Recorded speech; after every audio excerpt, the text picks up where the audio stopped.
I'm going to go through how we make our smash burgers today. So there's not that many components to our smash burgers.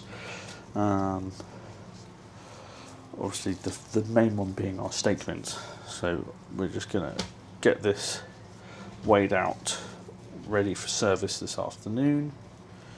We go for 3-ounce steak patties. So we get ourselves our steak mince and weigh it out into 3 ounces, turn it into a uniform ball. We don't want to compact it too much because otherwise it tightens up when you smash it.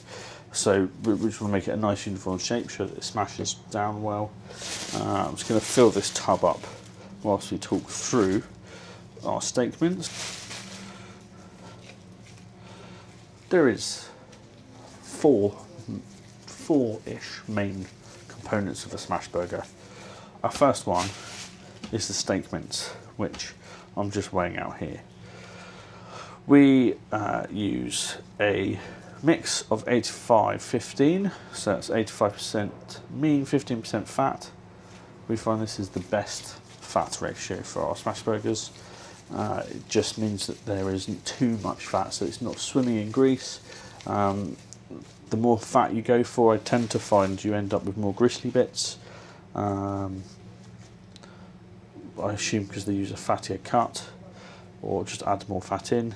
I don't find it's as nice. So this, I haven't yet had a burger, touch wood, with any gristly bits in it from this steak mince. We've been using it for a few years now. We stumbled across it by mistake. It was a steak mince that we got in from our butcher for a lasagna, and we were doing smash burgers. It was on special. Smash burgers on special on our Thursday smash burger specials, and we ran out of the specific steak smash burger mince that I'd bought in, which was a 20% fat mince, and we use this in kind of like a, we've run out, we'll use this up, it's still steak mince, and I just found that the burgers were a lot, they were still really good, but nowhere near as greasy, and still had loads of flavour, and they still smashed really well, and they still cooked really well, and they got a really good Maillard reaction, and it was a good mince. So we switched over to it. It's a little bit cheaper. It's a trim mince, so it's primarily shin, and then it's kind of the end cut, so where you'd have like a whole sirloin or a whole rib or a whole fillet, and you've got the end piece, which is not big enough for a steak. That gets minced down too, so it does vary, but it's primarily shin. It's a really, really good quality steak mince. We've had hundreds of kilos of it now. We've never had any issues. We get it fresh in for Smash and Smoke every weekend, and it's just a really good mince. So minces make up obviously the primary part of your burger and your patty. The fat does equal flavour, but it does also equal grease. So we go for a 3-ounce patty. I think it's just the perfect size. We've got a 5-inch stainless steel smasher, and that smashes out beautifully with 3-ounce. It fits nicely in our buns, which is the second major component, in my eyes, of a smash burger. You can have a really good set of toppings and really juicy beef and great cheese, but if you've got a rubbish bun that can't contain it, then it kind of ruins the experience. I spent months and months trialing burgers, taking one for the team, and tried different buns from all over the place. Frozen buns, fresh local baker's buns, tried making our own buns, and we have finally settled on one potato bun, which I can only get from one supplier, and I can only get once a week, so it comes in on a Thursday, ready for the weekend with Smash and Smoke. They are potato buns. Now, potato bun is, it's a normal bread bun, They just use, in some cases, potato sort of mashed, or in a lot of cases, potato starch. And it gives the bun a much firmer texture, whilst giving it that light, airy brioche look. It's got a nice gloss finish, but it really, really holds its own when it comes to juices, which is perfect for smash burgers, especially when you load them up with toppings. Next key component of our smash burgers is our potato buns. So as you can see, they are sort of still spongy and they bounce back, and they're nice, like a bread consistency. They're not brioche, so they're not sweet, but they are ever so slightly sweeter than a normal plain bread roll. They've got a really nice tight crumb to them. They're very absorbent. They're not dense, but they're denser than a normal bread roll, so they just hold together really well. These are the best burger bun we've found so far. So to make our smash burgers, we start off by toasting our buns. Right, so the next component is our burger sauce. Now, this is a new burger sauce that I sort of spent a fair while developing. It's designed around Smash and Smoke's theme, which is to have smoked food and a little bit of kind of American kind of feel. It is made with smoked paprika, and it is a mayonnaise base, but it's a bit of mayonnaise, but rather than being 100% mayonnaise and then sort of use typical ketchups and mustards and things, it's kind of like 50% mayo, 50% chipotle. So chipotle is smoked, dried jalapenos. So they're kind of smoky, earthy, and they've got a bit of a kick to them.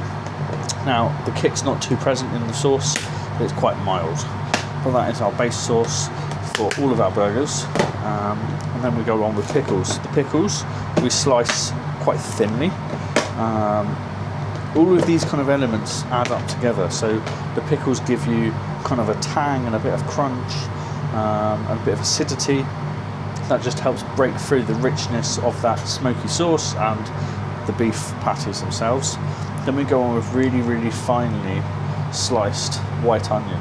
The white onion, again, gives you a bit of a crunch, but it's fresh, raw white onion, so it's got that kind of harsh pepperiness to it, a bit of sharpness on the tongue, and again, it just helps complement those kind of richer flavours that you're getting in the smash burger. Then our third and final topping to go in the bun is shredded romaine lettuce. So we go for romaine. It's got some nice kind of greenery to it. It's got a nice crunch. It shreds quite nicely, and we just enough in there just to help soak up the juices, keep it all together, give it a bit of freshness. That is the base of our burger. Then we move on to the smash patties. We go on to a real nice ripping hot grill.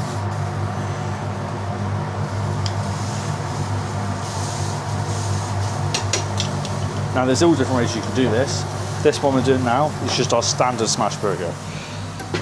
It's smashed onto the grill on its own, just as beef. You can do it with mustard. You can do it with those thinly sliced onions. So mustard, I think it's called animal style.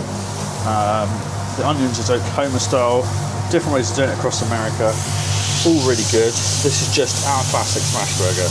So we get a good smash, get a nice even pressure on there. We want to get it so that it's just a bit bigger than our smasher. It's going to shrink a little bit as it cooks, just as that fat renders out. So that's our two smash patties. They get seasoned lightly with pepper.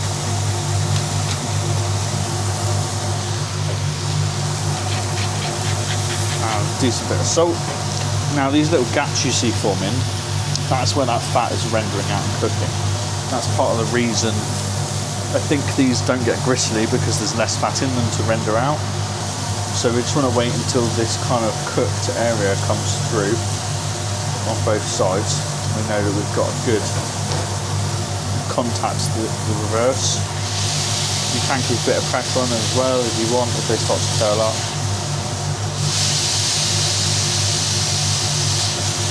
But they should release once they're cooked. And we've got a nice Maillard reaction there on both patties. And then we go on with the classic American cheese, which is just the best cheese for smash burgers. Again, there's loads of variations. Our special this weekend is an Alpine pig. So that is our smoked smoky bacon jam gone on top. We do have a burger zone, although I don't tend to use it because the heat alone coming through the burger tends to just steam everything together nicely.